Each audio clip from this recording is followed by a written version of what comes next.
শেষ যে কয়েকটি শব্দ আপনারা দেখলেন, তন্ত্র অদৃশ্য হলেও সত্য। আমার খুব স্পষ্ট মনে আছে, প্রথম যখন শ্রী অশোক মহারাজের একটি এইরকম ছবি এডিট হচ্ছে, এরকম একটি ডকুমেন্টেশন এডিটেড হচ্ছে, মহারাজ বসে রয়েছেন, মনিটরের দিকে তাকিয়ে আছেন, এবং কথা প্রসঙ্গে এটা উঠে এসেছিল, এবং তার প্রথম যে সিডিটি বেরিয়েছিল, মহারাজ নিশ্চয়ই অস্বীকার করবেন না, তাতে এইটা ক্যাপশনিং হিসেবে যাওয়ার পর বহু কথা উঠেছিল মিডিয়াতে যে এটা কি এভাবে ইউজ করা যায়। কিন্তু আশ্চর্য, আজ যদি আপনারা খুব নামি দামি দৈনিক পত্রিকা খোলেন, দেখবেন অনেকেই এই শব্দবন্ধ ব্যবহার করছেন, তন্ত্র অদৃশ্য হলেও সত্য। আজকে এই কথাটা দিয়ে আজকের এই অনুষ্ঠান শুরু করার মূলে হচ্ছে যে প্রমোশনালটা আপনারা দেখলেন, আমরা আমাদের ভাষায় বলি প্রমোশনাল, কিন্তু আপনারা দেখলেন একটি যজ্ঞের আয়োজন। এই যজ্ঞের কথা বারবার বিগত 15-16 বছর ধরে মহারাজ বলছেন যে এই যজ্ঞটাই হলো সেই শক্তির সঞ্চার, যে শক্তি তিনি কখনো আবক্ষ জলে দাঁড়িয়ে, কখনো ভয়ঙ্কর সাধনার মধ্যে দিয়ে আনয়ন করেন নিজের মধ্যে, সেই আনিত শক্তিকে জারিত করে তিনি ছড়িয়ে দিচ্ছেন মানুষের মধ্যে। কিন্তু সেটা করতে গেলে এই পন্থা ছাড়া আর কোনো পন্থা নেই, দিক নির্ণীত করতে হয়। বড় বড় কমপ্লেক্সে একটা ইন থাকে, একটা আউট থাকে, এন্ট্রি আর এক্সিট, এই যে দুটো থাকে না, আমাদের জীবনেও কিন্তু এই ধরনের ক্রিয়ার ক্ষেত্র তাই। ওই ক্রিয়া করতেই হবে, তবেই বেরিয়ে আসা যাবে সমস্যা সংকুল জীবন থেকে। এই কথা নিয়েই আজকের এই অনুষ্ঠানে আপনাদের সকলকে নমস্কার জানিয়ে মহারাজের কাছে যাব। কিছুক্ষণ পরে আমরা টেলিফোনটা নেব, তার কারণ আজকের এই বিশ্লেষণ হয়তো কিছু মানুষ পরপর আমাদের অনুষ্ঠান হচ্ছে তারা দেখছেন, তারা যারা নতুন জয়েন করলেন তাদেরকে স্বাগত জানিয়ে বলি, মা রক্ষিণীকে নিয়ে আমরা যা বলি সেটা কিন্তু বিক্রি বার্তার জন্য নয়। শ্রী অশোক মহারাজ এমন এক জায়গায় আসীন হয়ে রয়েছেন, তার এটা দরকার পড়ে না। যেটা দরকার সেটা হচ্ছে আরো মানুষকে পৌঁছে দেওয়া যে সত্যি সত্যি এই অলৌকিকত্ব যেটা আমরা বলছি, তার পেছনে কোন সাধনাটা লুকিয়ে থাকে, তার পেছনে কোন ধরনের যজ্ঞাদি লুকিয়ে থাকে, তার পেছনে কি ধরনের আহুতি দিতে হয়। সকলকে প্রণাম, স্বাগত শ্রী অশোক মহারাজকে। জয় মা, জয় মা রক্ষিণী। মা রক্ষিণীর দরবারে ব্ল্যাক ম্যাজিকের দুনিয়ায় সকলকে স্বাগত। তন্ত্রক্রিয়ার মধ্যে বিভিন্ন রকম পদ্ধতি অবলম্বন করতে হয় একটি মানুষকে তার জীবনের সমস্যার হাত থেকে বার করতে গেলে। বলবো না পশ্চিমবঙ্গে আমি একমাত্র তান্ত্রিক, অন্যদের মতন বলবো না ভারতবর্ষে একমাত্র আমি তান্ত্রিক, তবে এতটুকু বলবো, মিডিয়া জগতে তন্ত্র বলতে যখন মানুষ ভয় পেত, তখন থেকে আমি মিডিয়া জগতে দীর্ঘ 15 বছর তো হতে চললই এই মিডিয়া জগতের সঙ্গে আমি যুক্ত। দীর্ঘ 30 বছর হতে চললো যে আমি তন্ত্রের দুনিয়ার সঙ্গে যুক্ত, তন্ত্র ক্রিয়ার সঙ্গে যুক্ত, মানুষের সমস্যার সমাধানের জন্য, শুধু বলবো না যে মানুষের কল্যাণ সাধনের জন্য, কারোর কল্যাণ তো কারোর অকল্যাণ, তো মানুষের মনের ইচ্ছে পূরণের জন্য তন্ত্র ক্রিয়ার প্রয়োগ করে এসেছি। ব্ল্যাক ম্যাজিক যে সময় মানুষ বলতে ভয় পেত, ব্ল্যাক ম্যাজিকের সম্বন্ধে মানুষের একটা ভুল ধারণা রয়েছে যে ব্ল্যাক ম্যাজিক শুধুমাত্র মানুষের ক্ষতি করতে পারে, সেই সময় থেকে বলে আসছি যে ব্ল্যাক ম্যাজিক মানুষের উপকারও করতে পারে। পৈশাচিক চালন ক্রিয়া, এই পৈশাচিক চালন ক্রিয়া পঞ্চ পৈশাচিক চালন ক্রিয়ার মধ্যে একটা। এই ক্রিয়াতে কারণ দেওয়া হয় কোনটির উপরে, নিজের রক্ত দিয়ে তাকে টিকাকরণ করা হয়, তাকে সিগার প্রদান করা হয় এবং বিশেষ মন্ত্রের দ্বারা তাকে আনয়ন করে যজমানের যে সমস্যা, তোমাদের যারা বসবে তার যে সমস্যা রয়েছে সেই সমস্যাটা তাকে জানিয়ে তাকে চালনা করা হয়। এটি পঞ্চপৈশাচিক চালন ক্রিয়ার মধ্যে পড়ে।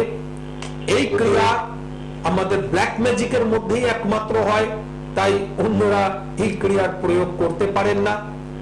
অনেকে প্রশ্ন বারংবার তীর ছুড়ে দিয়েছে, কেন এরকম দেখানো হচ্ছে?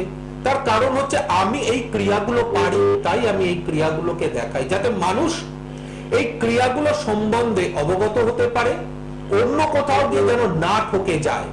আমার সব থেকে বড় বিষয়, আমি তো করতেই থাকি, কিন্তু অন্য কোথাও গিয়ে যেন না ঠকে যায়। আগে ঠকবার পরিমাণ অনেক বেশি ছিল, তার কারণ আগে বিনা যোগ্যেই কবচ প্রদান করে দিত।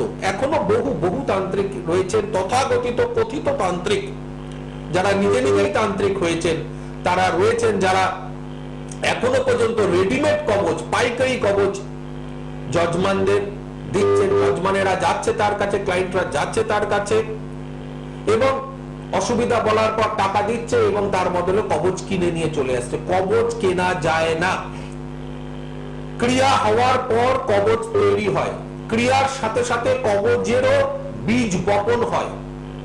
একটি ক্রিয়া দিয়েই কবচ কখনো পূর্ণ মাত্রায় তৈরি হয় না। প্রথম যোগ্য ক্রিয়ায় সবসময় মাথায় রাখতে হবে, সংকল্পের মধ্যে যায় যে আমি এর জন্য কাজ করছি, এর এই সমস্যা রয়েছে, সেটা সমাধান চাই।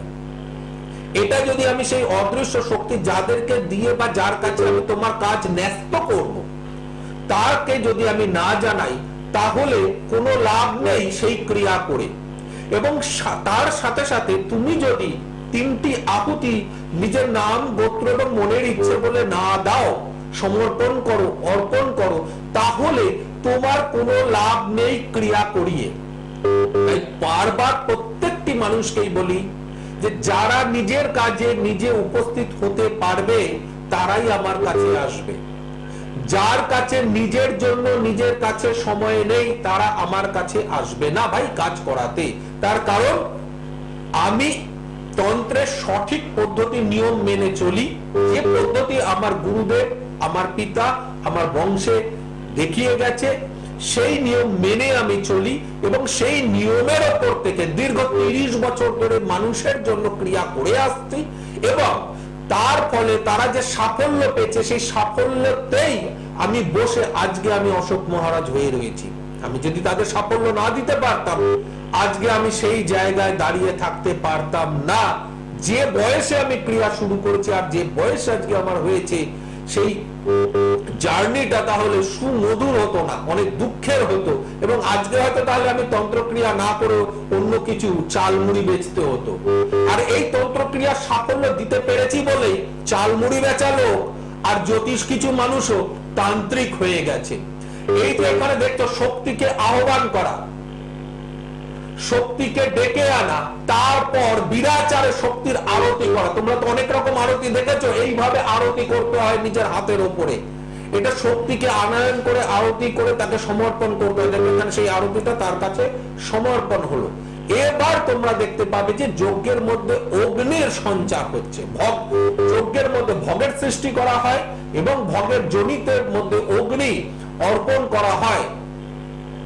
এটি সম্পূর্ণরূপে তন্ত্রোক্ত ক্রিয়া, যেখানে তন্ত্র মতে ক্রিয়াগুলো করা হয় এবং সেই ক্রিয়া মানুষের জীবনকে সেই সাফল্য প্রদান করে। আজকে যদি আমি ভুল ক্রিয়া করি, তাহলে তুমি তোমার জীবনে সাফল্য পাবে না। তুমি যদি তোমার ক্রিয়াতে উপস্থিত না হও, তুমি তোমার সাফল্য পাবে না।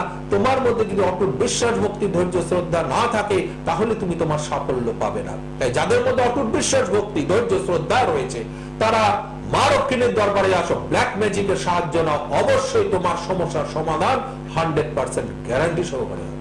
দীর্ঘ সময় কেউ অপেক্ষা করে আছেন, আমাদের সাথে কথা বলতে চান। জয় মা লক্ষ্মী, কে আছেন? সুশান্ত বাবু নমস্কার, বলুন কোথা থেকে বলছেন? হ্যাঁ বলুন, কার সম্পর্কে জানবেন? বলুন, ডেট অফ বার্থ বলুন, জন্ম তারিখ, জন্ম সময়, সময়, জন্মস্থান বর্ধমান, একটু বিকেল 5:50। হ্যাঁ হ্যাঁ হ্যাঁ, বিকেল 5:50।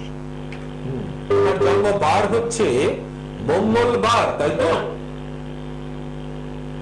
মঙ্গলবার তোমার জন্ম বার তো? মেষ রাশি, মীন লগ্নের, অশ্বিনী নক্ষত্রে তোমার জন্ম হয়েছে, কৃষ্ণপক্ষের চতুর্থী তিথিতে। তোমার গণ হচ্ছে দেবগণ। দিন হিসেবে রবিবার, নিজেকে পুজো আচ্ছার সঙ্গে যুক্ত রাখবে। মাস হিসেবে পুরো কার্তিক মাসটা নিজেকে পুজো আচ্ছার সঙ্গে যুক্ত রাখবে। এখানে আমি গ্রহগত অবস্থান অনুসারে যেটা দেখতে পাচ্ছি, মঙ্গল তোমার কিন্তু খুব খারাপ। মানুষের জীবনে মঙ্গল খারাপ হলে সেটা মাঙ্গলিক দোষেই হোক, অঙ্গাত্মক দোষেই হোক, বা বীজ যোগেই হোক, যে যোগেই হোক, মঙ্গল যদি খারাপ অবস্থায় থাকে তার জীবনে কিন্তু সাফল্যের পরিমাণ সেভাবে আসে না। কঠোর পরিশ্রম তাকে করতে হয়, যে অনুসারে সে পরিশ্রম করে সেই অনুসারে তার সাফল্যটা সে দেখতে পায় না। আর তার সাথে সাথে প্রচুর পরিমাণে শত্রু সৃষ্টি হয়ে যায়। মানুষের সঙ্গে সম্পর্ক সুমধুর থাকে না, খুব তাড়াতাড়ি তার মাথা গরম হয়ে যাবার সম্ভাবনা থাকে। এগুলোর মধ্যে কি কিছু তোমার হয়? কি শুনতে পাচ্ছে না? হ্যালো, শুনতে পাচ্ছেন? ও বাবা, কি জানতে চাইছো বলো? মাথা গরম হয়ে যায়, এটা ঠিকই বলেছো। ঠিকই বলেছি। চাকরির ব্যাপারে দেখো, চাকরি বুঝতে পেরেছি। চাকরির ক্ষেত্রে তোমার যে গ্রহগত অবস্থান রয়েছে, যেখানে কেতুদ্রুম যোগ রয়েছে, অঙ্গারাত্মক যোগ রয়েছে, এবং সপ্তম বৃহস্পতি শুক্রের সঙ্গে বুধের ঘরে বসে আছে, সেটা কোনোটাই সুমধুর ফল প্রদান করবে না।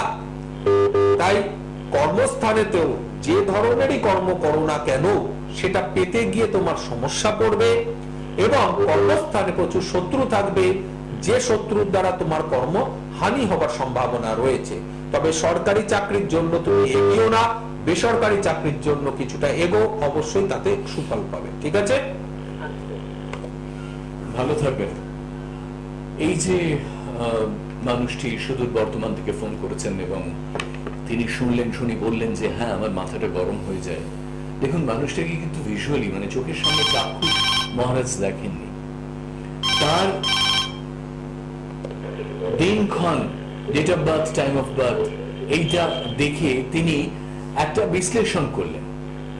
তাহলে 2 মিনিটের বিশ্লেষণ যদি এই হয়, তাহলে তিনি যদি সম্মুখে আসেন, তার যদি পুরোপুরি একটা বিশ্লেষণ হয়, তাহলে নিশ্চিতভাবে তার এই যে চাকরিতে বাধা, সেটা থেকে তার মুক্তি পাওয়ার একটা সম্ভাবনা থাকছে।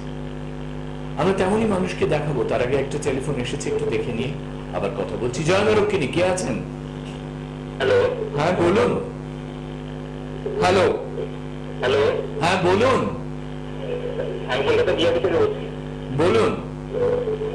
হ্যালো, আপনি কি টেলিভিশনে শুনবেন না, ফোনে শুনুন।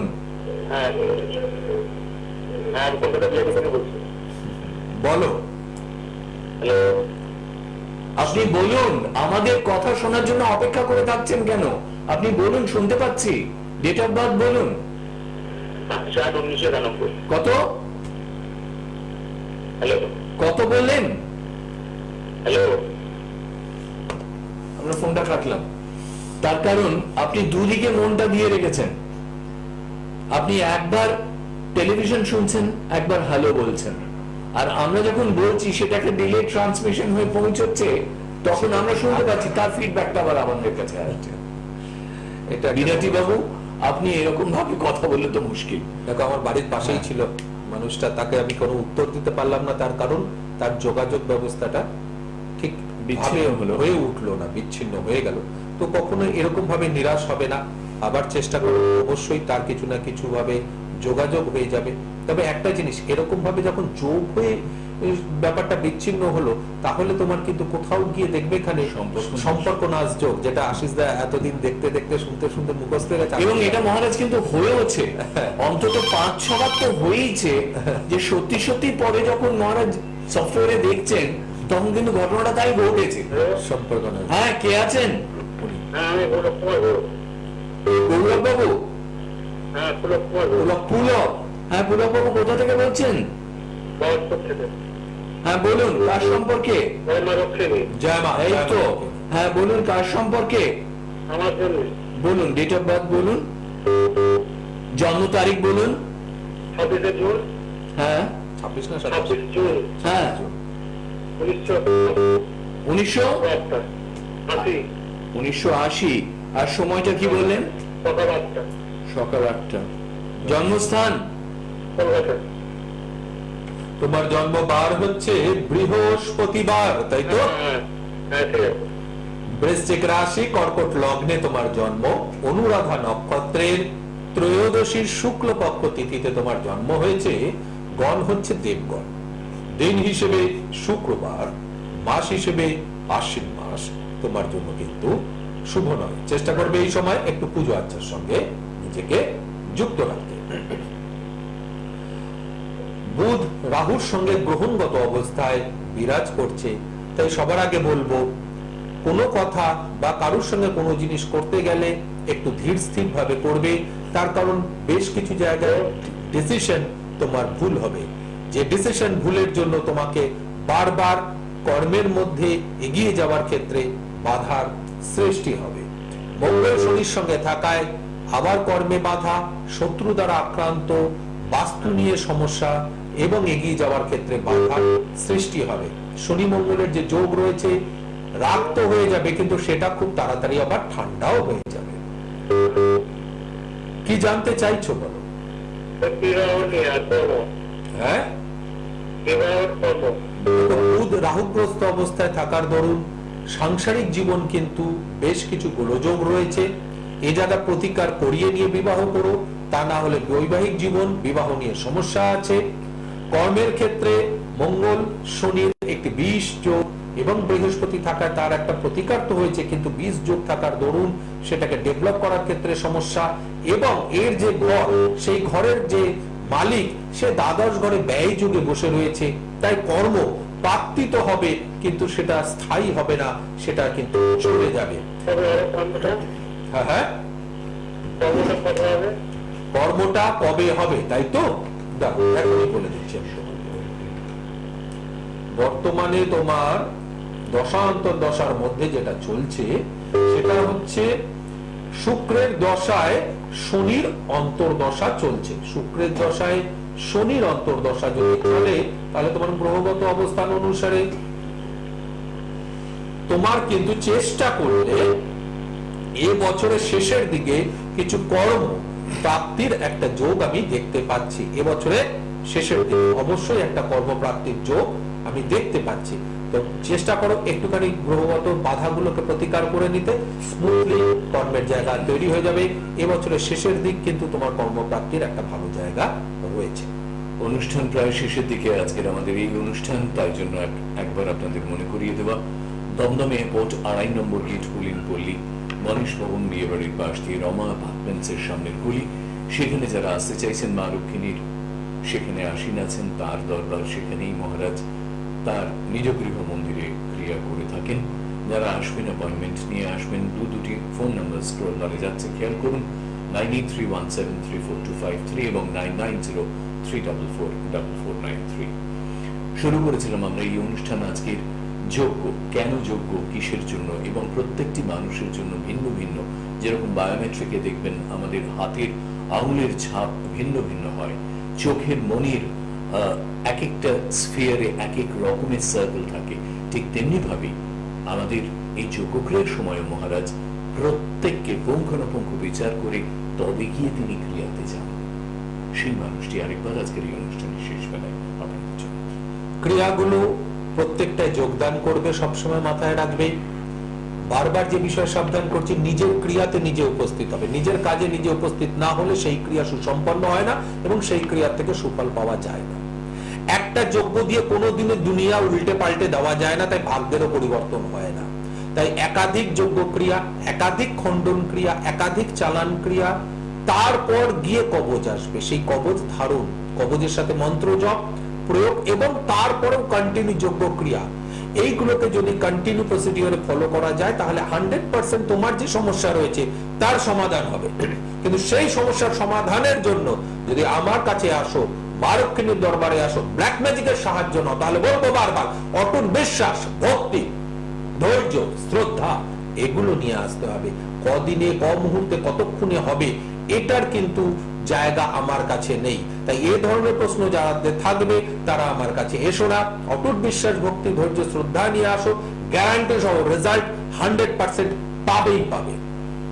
মা রক্ষিণীর দরবারে সকলের জন্য উন্মুক্ত দরবার, এবং সেখানে যারাই আসতে চাইছেন সরাসরি যোগাযোগ করুন 9831734253 এবং 9903444493। আমরা আবার ফিরে আসছি কিছুক্ষণের মধ্যেই আরেকটি লাইভ অনুষ্ঠানে।